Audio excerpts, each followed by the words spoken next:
subscribe now and press the bell icon. Never miss an update.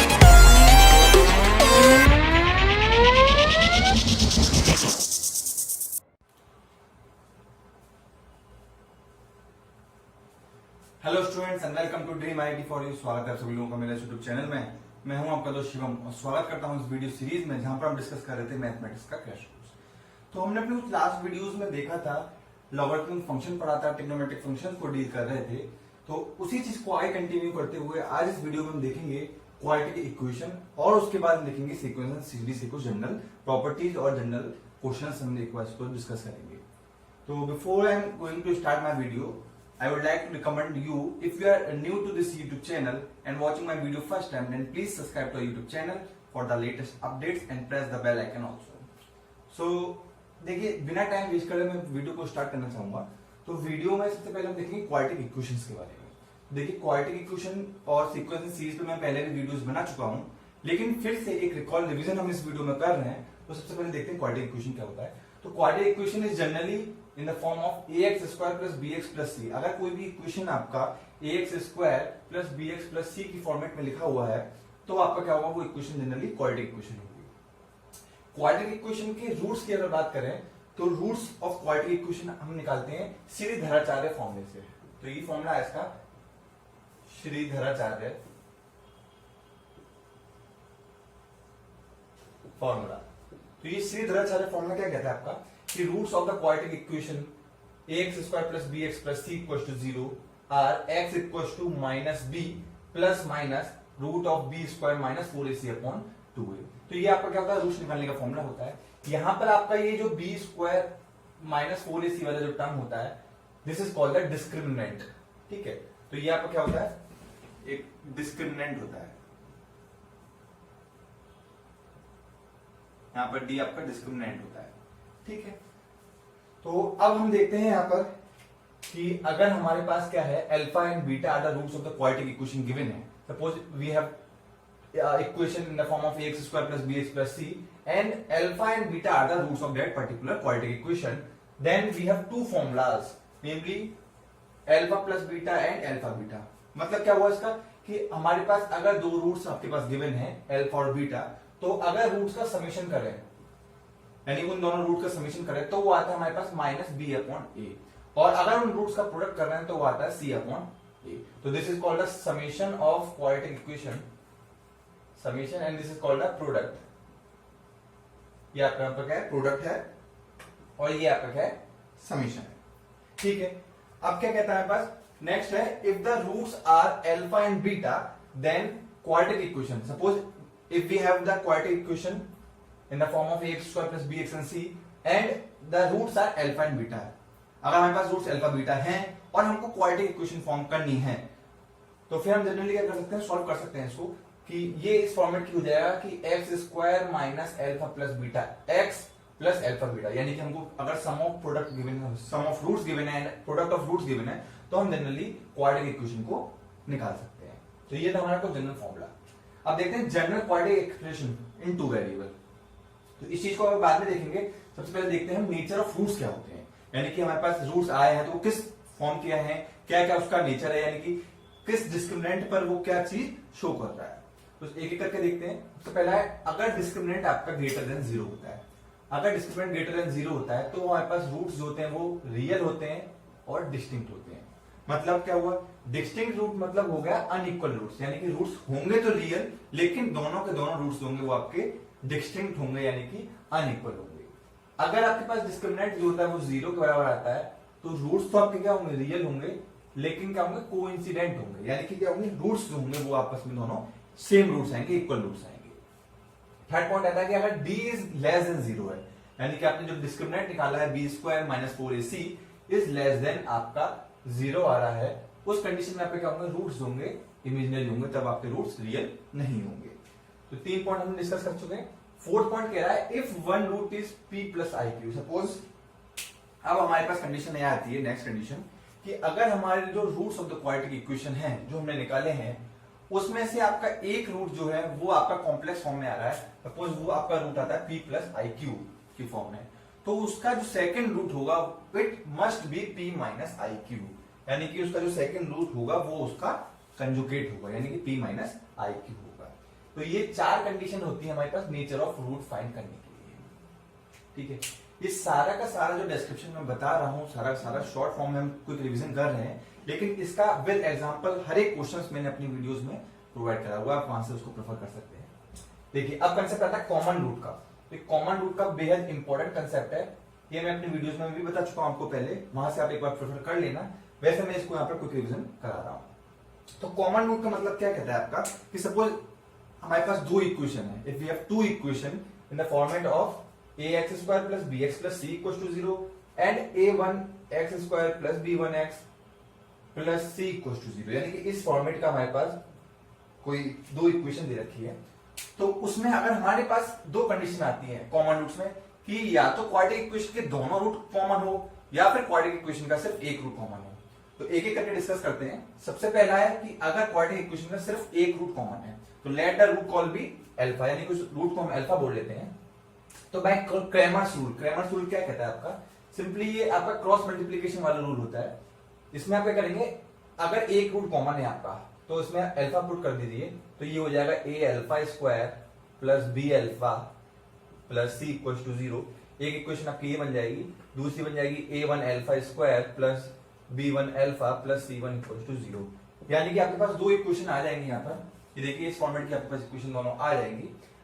Cramer's rule apply करना है, simply आपको क्या करना है, क्रॉस मल्टीप्लिकेशन वाला जो आपने मेथड पढ़ा था वो अप्लाई करना है। तो ये हो जाएगा अल्फा स्क्वायर, तो ये आपका ये वाला टर्म कैंसिल हो जाएगा, देन b इंटू c1, तो ये हो जाएगा b इंटू c1 माइनस आपका हो जाएगा b1 इंटू c, तो ये देखिए सेम आ रहा है आपके पास, यहाँ पर डैश ले लिया है। ठीक है, ये आपका bc यहाँ पर डैश से डिनोट कर दिया है, इसको c1 कर दीजिए एंड b1c इसको आप डैश से डिनोट कर सकते हैं। ठीक है, तो इस फॉर्मेट का हम इस तरह से हमको सॉल्व कर सकते हैं। ये पूरा पूरा डिस्क्रिप्शन मैंने पूरा थ्योरेटिकल आपको अपने वीडियोस में बताया हुआ है। ठीक है, तो ये तो हमारे पास कंडीशन हो गई कि अगर हमारे पास एक रूट कॉमन है। अब क्या करते हैं, हमारे पास सेकंड कंडीशन है कि if both the roots are same, अगर दोनों रूट हमारे पास सेम है, दोनों कॉमन रूट है, उस टाइम हमारे पास क्या होगा, ये कंडीशन आपकी फॉलो हो रही होगी। कंडीशन क्या है आपकी देख लीजिए एक बार कि a अपॉन a1 यानी कि हमारे पास a upon a1 is equal to b upon b1 is equal to c upon c1, यानी कि ये कंडीशन आपकी अगर फॉलो हो रही है तो हम कह सकते हैं कि बोथ रूट्स आर सेम। ठीक है, यहां तक कोई कंसेप्ट हो गया आपका, काफी क्लियर कर चुका हूं मैं। ठीक है, इस वीडियो में ज्यादा से ज्यादा मैं कवर करने की कोशिश करूंगा वीडियो को कि सारे के सारे टॉपिक्स आपके कवर हो जाएं। अगर कुछ भी टॉपिक रह जाता है तो वो मैं अपनी नेक्स्ट वीडियोस में उसको फर्दर कंसीडर कर लूंगा। हमारे पास अब देखते हैं मैक्सिमम एंड मिनिमम वैल्यू को डिस्कस करने से पहले अब देखते हैं कि जनरल क्वाड्रेटिक एक्सप्रेशन क्या होता है। यानी सपोज अब तक हम डील कर रहे थे आपका सिर्फ एक वेरिएबल के साथ, अब हमको अगर डील करना है 2 वेरिएबल के साथ, यानी कि कोई हमको f x y कोई फंक्शन गिवन है जिसमें क्वाड्रेटिक इक्वेशन है हमारी x और y की फॉर्म में।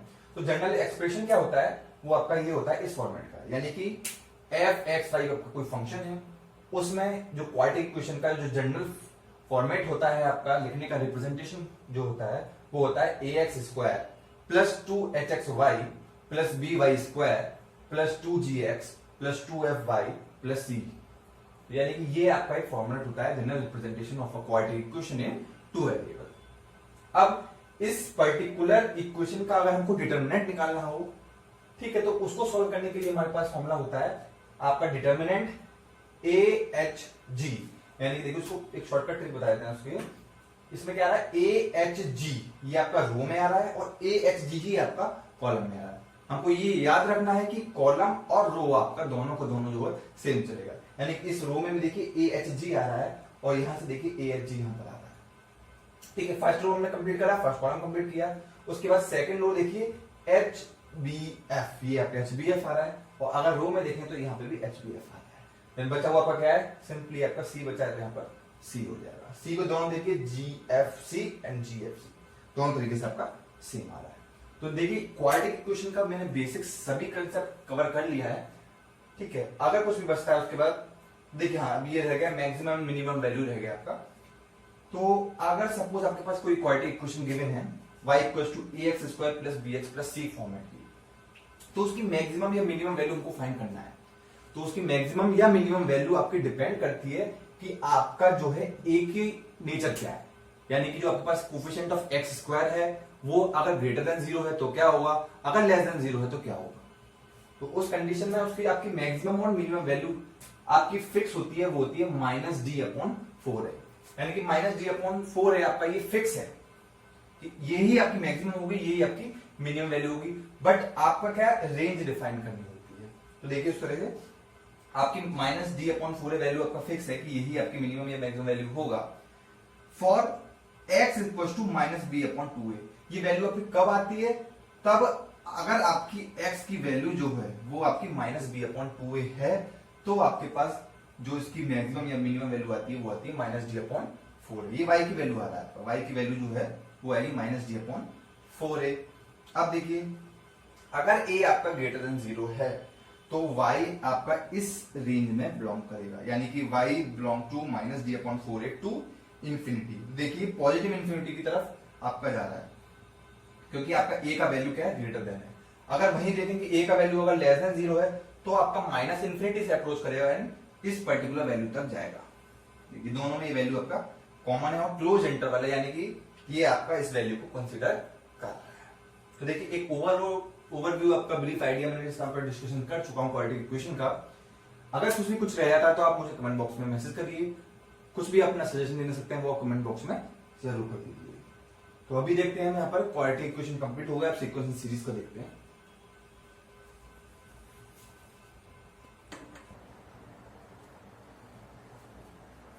देखिए तो अब सीक्वेंस एंड सीरीज की अगर बात करते हैं तो उसमें हम सबसे पहले हम डिस्कस करते हैं अरिथमेटिक प्रोग्रेशन क्या होता है, then geometric progression, then harmonic progression. तो एक एक करके स्टार्ट करते हैं। देखिए अरिथमेटिक प्रोग्रेशन यानी कि एपी आपका किस फॉर्मेट का होता है, हमको पहले सबसे पहले ये जानना जरूरी है। तो अरिथमेटिक प्रोग्रेशन का आपका जनरल फॉर्मूला कहें या फिर जनरल उसका इस फॉर्मेट का यहाँ पास होता है कि अगर एक तरह का आपका क्या एक सीक्वेंस होता है। देखिए मैं अपने वीडियोस में बता चुका हूँ, हम यहाँ पर कोई रिवीजन कर रहे हैं इसलिए जल्दी जल्दी मैं एक बार डिस्कस करता हूं आपको। तो आप इसमें मैंने बताया था कि प्रोग्रेशन क्या होता है, सीरीज क्या होता है, तो वो अब ज्यादा डिस्कस नहीं कर रहे हैं, बस आप समझ लीजिए कोई भी आपका प्रोग्रेशन है अरिथमेटिक प्रोग्रेशन, ठीक है, यानी कि कोई एक सीक्वेंस फॉर्म कर रहा है, पैटर्न फॉर्म कर रहा है, तो वो किस फॉर्म का हुआ कि a plus D a plus 2d up to आपका a प्लस n-1d, इस फॉर्मेट का अगर आपके पास है तो वो आपका क्या होगा, अरिथमेटिक प्रोग्रेशन होगा, यानी कि एपी होगा। तो अब अरिथमेटिक प्रोग्रेशन आपका पहचानेंगे कैसे हम, तो देखिए सपोज हमारे पास सपोज एग्जांपल है 1, 2, 3, समथिंग, ये कुछ पर्टिकुलर पैटर्न फॉर्म कर रहा है, पर्टिकुलर सीक्वेंस फॉर्म कर रहा है, ठीक है। इसके बीच में कुछ ना कुछ रिलेशन होगा आपके पास, उस रिलेशन को हमको एस्टेब्लिश करना है, उसको फाइंड आउट करना है क्या वो रिलेशन फॉर्म कर रहा है। तो उसी के सारे ये बेसिक ऑपरेशंस हैं, यानी कि हम इसमें क्या क्या फाइंड कर सकते हैं। तो सबसे पहले हम देखते हैं कि nth टर्म अगर किसी भी सीक्वेंस किसी भी आपका अरिथमेटिक प्रोग्रेशन को फाइंड करना है तो उसके लिए क्या फॉर्मूला होता है। तो अरिथमेटिक प्रोग्रेशन का nth टर्म फाइंड करने के लिए फॉर्मूला होता है an is equal to a plus n-1 into D. तो ये आपका nth टर्म होता है, यानी कोई भी कहें उसको जनरल टर्म बोल सकते हैं, किसी भी आपका एपी का जनरल टर्म होता है an equal to a plus n-1 into D form का। तो वहां पर अब देखते हैं कि a क्या होता है, d क्या होता है, ये हमको पता होना चाहिए। तो a is basically the first term, ये आपका फर्स्ट टर्म होता है। देन आपका जो d होता है, d इसको बोलते हैं common difference, d is the common difference. a first term हो गया, आपका d कॉमन डिफरेंस हो गया, तो an आपका जनरल टर्म हो गया is equal to a plus n-1 into D. और n क्या है यहाँ पर, n is the number of the terms in the आपका किसमें अरिथमेटिक प्रोग्रेशन में, एपी में जितने नंबर ऑफ टर्म्स होंगे वो आपका n हो जाएगा। यहाँ तक कोई क्लियर, कोई डाउट, ठीक है। चलो अब देखिए सम की बात करते हैं, sn यानी sum of first n terms of a AP, वो क्या होगा आपके पास, उसका फॉर्मूला होता है n/2 bracket 2a plus n-1 into D. Same है आपके पास, a क्या है first term, d is the common difference and n is the number of the terms in the AP. इसका सम का एक और फॉर्मूला हमारे पास आता है, that is n/2 a plus n। इस फॉर्मूले को कब हमको यूज करना है, तब हमारे पास फर्स्ट टर्म और लास्ट टर्म गिवन हो। सपोज कोई एपी हमारे पास गिवन है 1 से लेकर 10 तक, ठीक है, एक कुछ इक्वेशन फॉर्म कोई भी आपका सीक्वेंस फॉर्म कर रहा है, कोई पैटर्न फॉर्म कर रहा है, तो यहाँ हम देखें फर्स्ट टर्म भी गिवन है, that is first, and the last term is also given, that is 10। तो फर्स्ट और लास्ट टर्म दोनों गिवन है, तो यहाँ पर हम सिंपल फॉर्मूला लगा सकते हैं n/2 a प्लस l, ठीक है। अब देखिए nth टर्म का या फिर जनरल टर्म है आपका, इसका एक और फॉर्मूला होता है हमारे पास, वो होता है sn माइनस 1। यानी कि क्या कहें हम उसको, अगर सपोज हमारे पास सम ऑफ 11 टर्म गिवन है and sum of 10 term given है और हमको जनरल टर्म कैलकुलेट करना है, तो जनरल टर्म का फॉर्मूला हो जाएगा sum of 11 terms minus sum of its preceding term that is 10। यानी इन दोनों को अगर माइनस कर देते हैं तो हमारे पास जनरल टर्म आ जाएगा। ठीक है, अब मीन, अरिथमेटिक मीन क्या होता है उसको डिस्कस करने से पहले सबसे पहले देख लेते हैं ज्योमेट्रिक प्रोग्रेशन क्या होता है, देन हार्मोनिक प्रोग्रेशन कवर करेंगे, उसके बाद उन तीनों के मीन देखेंगे कि मीन क्या होते हैं। अब आते हैं ज्योमेट्रिक प्रोग्रेशन पे। तो जैसे कि ज्योमेट्रिक प्रोग्रेशन क्या कहता है, ये भी एक तरह का सीक्वेंस बनाता है, कोई प्रोग्रेशन फॉलो करता है। इसका क्या है आपका कि ये इस फॉर्मेट का होना चाहिए कि a by r A R square A R cube. ठीक है, इसमें क्या है, इसमें तो समेशन की फॉर्म में आ रहा था, इसमें कुछ प्रोडक्ट हो रहा है आपका, ज्योमेट्रिकली प्रोडक्ट इसका होता जा रहा है। ठीक है, सेम चीज यहां पर भी है कि a आपका क्या है, फर्स्ट टर्म है, फर्स्ट टर्म, और यहां पर अब आ जाता है r का कंसेप्ट। वहां पर तो था वो कॉमन डिफरेंस था। ठीक, यहां पर आपका कॉमन रेशियो उसको बोलेंगे, CR कॉमन रेशियो। देखिए एग्जांपल देख लीजिए कौन कौन से आपका थोड़ा बेटर अंडरस्टैंडिंग हो जाएगा कि अरिथमेटिक प्रोग्रेशन और अरिथमेटिक ज्योमेट्रिक प्रोग्रेशन का। देखिए अरिथमेटिक प्रोग्रेशन का एपी का एग्जांपल बता रहा हूं मैं। सपोज हमारे पास ऑड या फिर इवन नंबर का कोई सीक्वेंस गिवन है 2 4 6 8 डैश। अब इसका देखिए कंसेक्टिव टर्म्स लीजिए। कंसेक्टिव टर्म्स यानी कि फर्स्ट टर्म आपका 2 है, ठीक है, और सेकंड टर्म आपका क्या है आपका, ये है 4। कंसेक्टिव टर्म देखिए, अगर इसका माइनस करिए यानी कि आपका प्रीसीडिंग जो सक्सीडिंग टर्म है माइनस प्रीसीडिंग टर्म, यानी कि 4 - 2, ये आ गया आपका 2। अब नेक्स्ट टर्म लेंगे यानी 6 - 4 that is also 2। Then next term 8 - 6 that is also 2। तो देखिए ये आपका क्या आ रहा है, डिफरेंस जो आ रहा है वो कॉमन आ रहा है, इसीलिए इसको हमने बोला कॉमन डिफरेंस। तो ये अगर आपका कॉमन डिफरेंस सेम आता है तो आपका क्या वो अरिथमेटिक प्रोग्रेशन को फॉलो करेगा। अब सेम एग्जांपल आप देख लीजिए, ये भी एग्जांपल उसका इसमें कंसीडर कर सकते हैं हम। देखिए अब देखिए ज्योमेट्रिक प्रोग्रेशन का आप एग्जांपल ले लीजिए, suppose 2 then 4 then 8 then 16 dash dash dash, ये आपका कुछ एग्जांपल है। तो देखिए इसमें क्या है कि 2 डिवाइड बाय 4, यहां पर हम माइनस कर रहे थे, यहां पर हमको रेशियो लेना है, तो रेशियो इसका आपका सॉरी आप रेशियो देखिए 4/2 देन 8/4 देन 16/8। ठीक है, तो देखिए ये आपका 2 आ रहा है, यहां से भी 2 आ रहा है, यहां से भी 2 आ रहा है। तो आपका कॉमन रेशियो जो है ये आपका अगर सेम आ रहा है then the following pattern or following sequence is called the geometric progression, and when the common difference is same then the given progression is called the arithmetic progression। तो ये तो हमारा अंडरस्टैंडिंग क्लियर हो चुका है कि ज्योमेट्रिक प्रोग्रेशन और arithmetic progression क्या होता है। तो हम देख लेते हैं यहाँ पे ज्योमेट्रिक प्रोग्रेशन के कुछ फॉर्मूलेज। तो देखिए अगर हमको nth टर्म कैलकुलेट करना है अपना, यानी कि tn से उसको जनरली डिनोट करते हैं या फिर an से डिनोट करें, तो उसका आपका जनरल फॉर्मूला होता है a r to the power n minus 1। यहाँ पर a सेम क्या फर्स्ट आपका फर्स्ट टर्म है, r जो है आपका कॉमन रेशियो है, n is the number of the terms in the geometric progression. ठीक, अब देखते हैं Sn यानी sum of first n terms of a GP. तो उसका फॉर्मूला होता है हमारे पास। अब देखिए यहाँ पर दो कंडीशन अराइज होती है कि अगर आपका जो कॉमन रेशियो है वो ग्रेटर देन 1 है या फिर लेस देन 1 है, तो उसी के अकॉर्डिंग हमारा सम ऑफ n टर्म्स का फॉर्मूला भी चेंज हो जाता है। अगर r इज ग्रेटर देन 1 है तो आपका फॉर्मूला होता है a r to the power n minus 1 upon r minus 1। यहाँ पर देखिए ध्यान रखने की बात यह है कि यहाँ है r to the power n minus 1 और यहाँ पर सिंपल r minus 1। सेम हम रिपीट कर देते हैं, अगर r इज लेस देन 1 के केस में तो यहाँ फॉर्मूला हो जाता है आपका a1 minus r की power n upon 1 minus r। Same है, बस यहाँ पर क्या करना है, साइन का डिफरेंस है, यानी कि इसमें से हमने माइनस कॉमन ले लिया है, सेम फॉर्मूला है।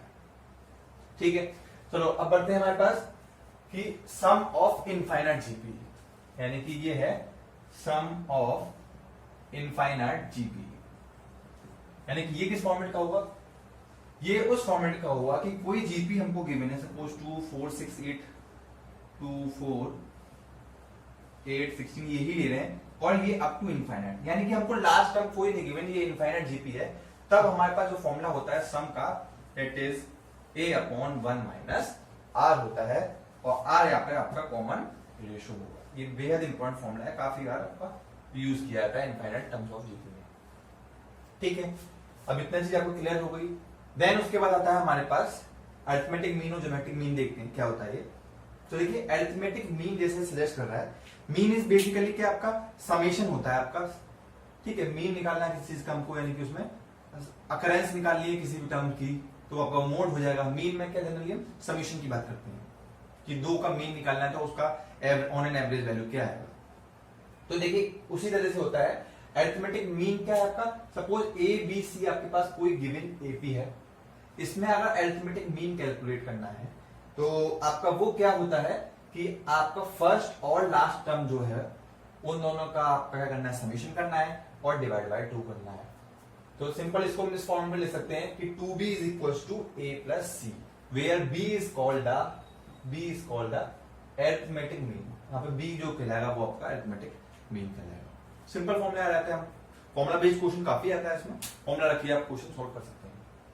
सेम ज्योमेट्रिक मीन की अगर बात करें तो ज्योमेट्रिक मीन निकालने के लिए क्या है आपके पास, अगर ए बी सी आपके 3 क्या दे रखे हैं, टर्म दे रखे हैं ज्योमेट्रिक प्रोग्रेशन में, तो आपके पास b square is equal to a plus c होगा, where b is called the geometric mean of that particular geometric progression. ठीक है, इतनी बात क्लियर हो चुका है।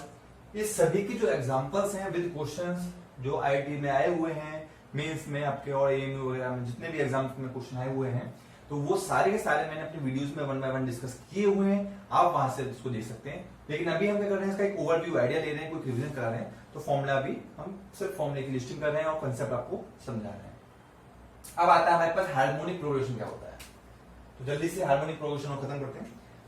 तो अगर हमने अरिथमेटिक प्रोग्रेशन पढ़ा हुआ है, अभी हमने देखा है अरिथमेटिक प्रोग्रेशन क्या होता है, तो सिंपली हार्मोनिक प्रोग्रेशन जो आपका होता है वो रेसिप्रोकल होता है आपका अरिथमेटिक प्रोग्रेशन का। यानी कि हमारे पास अरिथमेटिक प्रोग्रेशन गिवन है, उसके टर्म्स गिवन है, तो हार्मोनिक प्रोग्रेशन क्या कर देंगे हम 1 अपॉन फॉर्मेट में लिख लेंगे, यानी उसका रेसिप्रोकल कर लेंगे। तो देखिए सेम उसी की तरह आ रहा है कि ए बी सी, ये ए प्लस डी आपका अरिथमेटिक प्रोग्रेशन गिवन था, इसका हमने क्या कर दिया, रेसिप्रोकल कर दिया, तो ये हो गया 1 अपॉन ए 1 अपॉन ए प्लस डी। इस फॉर्मेट का हमारे पास कुछ हार्मोनिक प्रोग्रेशन आ गया है। तो सेम अगर हम बात करें अरिथमेटिक मीन की और हार्मोनिक मीन की, तो क्या डिफरेंस होगा, सिर्फ इसका क्या कर देंगे हम 1 अपॉन कर देते हैं। तो देखिए सिर्फ हमने क्या किया, इसका 1 अपॉन किया है, तो हमारे पास हार्मोनिक मीन ही आ चुका है। देखिए अगर उसको लिखेंगे तो किस तरह से लिखेंगे, इसको हम लिख सकते हैं कि b by 2 is equal to आपका A c upon A plus c. ठीक है, इस तरह से लिख सकते हैं हम इसको। आप इस तरह से ना सॉल्व करिए, तो आप अगर यहीं से सॉल्व करना चाहें, यहीं से इस तरह से, तो अगर आपके पास देखिए क्या होता है, पास इसके टर्म्स अगर बेसिकली देखे जाए तो 1 अपॉन ए आएगा, देन 1 अपॉन बी आएगा, देन 1 अपॉन सी आएगा। तो हमने क्या कहा था कि 2b यानी कि 2 upon this is equals to हमारे पास a प्लस सी, यानी कि 1 upon a plus 1 upon c. अब इसको सॉल्व करिएगा तो ये हो जाएगा 2 upon b is equals to a c upon a plus c. ठीक है, अब देखिए कंपेयर कर लिए तो ये आ जाएगा आपके पास, यहाँ पे गया 2ac अपॉन a प्लस सी, और डेट इज ये आपका इधर चला जाएगा b। तो ये आपको देखिए हमने ड्राइव कर लिया कि b इज इक्वल्स टू आपके पास 2ac अपॉन a प्लस सी। तो इस तरह से हम सारे जो हमारे कंसेप्ट है यहाँ पर कवर करती हैं सीक्वेंसिंग सीरीज के। अच्छा, अब एक और कंसेप्ट आपके पास थोड़ा सा आता है, वो है अरिथमेटिक जियो प्रोग्रेशन, यानी कि एजीपी। थोड़ा सा उसको हम देख लेते हैं क्या होता है। वैसे हमने अपने वीडियोस में डिस्कस किया हुआ है, लेकिन फिर भी आपको बता देते हैं कि एजीपी क्या आता है। तो देखिए एजीपी आपका क्या है, अरिथमेटिक और ज्योमेट्रिक, यानी कि आपका अरिथमेटिक भी है ये और आपका ज्योमेट्रिक भी है, यानी कि दोनों आपके क्या इसमें हो रहे हैं, अरिथमेटिक भी आ रहा है और ज्योमेट्रिक भी आ रहा है। तो ये हम देखते हैं सबसे पहले किस फॉर्मेट का होता है हमारे पास। तो देखिए आपको दोनों कंसीडर करना है, यानी कि ए कॉमा पहला टर्म आपका ए हो गया, दूसरा आपका क्या होगा, दोनों आपको कंसीडर करने हैं। तो ये क्या हम ले लेंगे, इसमें a प्लस डी भी ले लेंगे और सपोज आपका r भी आ जाएगा। उसके बाद a प्लस 2d ले लेंगे, देन इसका r स्क्वायर हो जाएगा, देन आपका ये इसी तरह से आपका चलता रहेगा। ठीक है, तो समथिंग कुछ इस तरह से होता है हमारे पास। अब इसमें बात करते हैं आपका समेशन का। अगर बात करें हम, समेशन क्या होगा इसमें, अगर एसएन हम कैलकुलेट करना चाह रहे हैं इसमें, तो एसएन हमारे पास बेसिकली क्या होता है, इसका फॉर्मूला होता है हमारे पास a upon 1 minus R plus, ठीक है, उसके बाद हम लेते हैं इसमें देखिए डी आर अपॉन, ये होता है 1 minus R to the power n minus 1 upon 1 minus R, ठीक है। तो इसे हम कुछ इस तरह से फॉर्मूले से होता है आपके पास 1 माइनस आर का होल स्क्वायर प्लस डेट आपका इसी तरह से ही चलता रहता है फॉर्मूला, ठीक। अब इसमें अगर बात करें कि sum of infinity term, sum of infinite AGP, तो इसका फॉर्मूला बहुत सिंपल है, ये होता है आपका a upon 1 minus R plus D R upon 1 minus R square, D R upon 1 minus R square, ठीक है। ये आपका बेसिकली फॉर्मूला होगा सम ऑफ इनफाइनाइट एजीपी, ठीक है। एजीपी हमको समझ में आ चुका है, इसमें सम ऑफ इनफाइनाइट भी देख लिया हमने।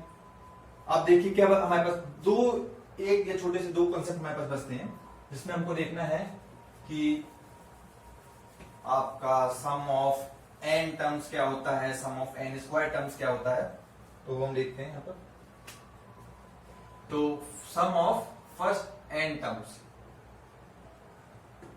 सम ऑफ फर्स्ट एन टर्म्स देखते हैं, यानी कि हमारे पास सपोज नेचुरल नंबर का सम गिवन है, गिवन क्या होता है 1 2 3, ये आपका एन फैक्टर है, ठीक है। So sum of N terms हमको जनरली निकालना है, तो उसका फॉर्मूला होता है summation N is equal to N N plus 1 upon 2, ठीक है। ये हमारे पास सिंपल फॉर्मूला होता है सम ऑफ एन टर्म्स का। अब अगर हमारे पास क्या है, sum of square of N terms निकालना है, यानी कि 1 square 2 square 3 square dash dash dash n square, यानी कि सम ऑफ एन स्क्वायर का हमको टर्म निकालना है, सम निकालना है, तो ये होगा S N is equal to हो जाएगा N N plus 1 2n plus 1 upon 6। तो देखिए इस तरह से फॉर्मूला हमारे पास होता है, क्या हो गया N N plus 1 2n plus 1 upon 6, तो हम इससे फॉर्मूले निकाल सकते हैं, देखिए अपना समीशन निकाल सकते हैं। अब एक और आता है कि हमारे पास sum of cubes of first n, यानी कि 1 क्यूब 2 क्यूब 3 क्यूब, ये आपका समीशन चल रहा है, देखिए हर एक में आपका समीशन है, सभी तो निकालने हैं इसमें, तो ठीक है। अगर ये आपका पूछा जाए तो इसके लिए फॉर्मूला होता है सम ऑफ एन क्यूब, ये आपका होता है एन एन प्लस 1 अपॉन 2 का होल स्क्वायर, ठीक है। तो तीनों फॉर्मूले हमने यहाँ पे डिस्कस कर लिए। जैसे जैसे हमारी रिक्वायरमेंट्स होगी क्वेश्चन की, उसी तरह से हम अपना कुछ फॉर्मूले लगाएंगे और क्वेश्चन को सॉल्व कर लेंगे। तो देखिए यहाँ पे मैंने एक बेसिक ओवरव्यू, एक रिवीजन क्विक कराया है आपका सीक्वेंस एंड सीरीज का और क्वाड्रेटिक इक्वेशन का। तो आने वाले के हम कुछ वीडियोस में देखेंगे, इसके बाद हम कॉम्प्लेक्स नंबर देखेंगे, then permutation combination, binomial theorem, इससे क्वेश्चन सॉल्व करेंगे। तो अभी तक के लिए मुझे इससे इजाजत दीजिए, मिलते हैं जल्दी नेक्स्ट वीडियो में, तब तक के लिए धन्यवाद।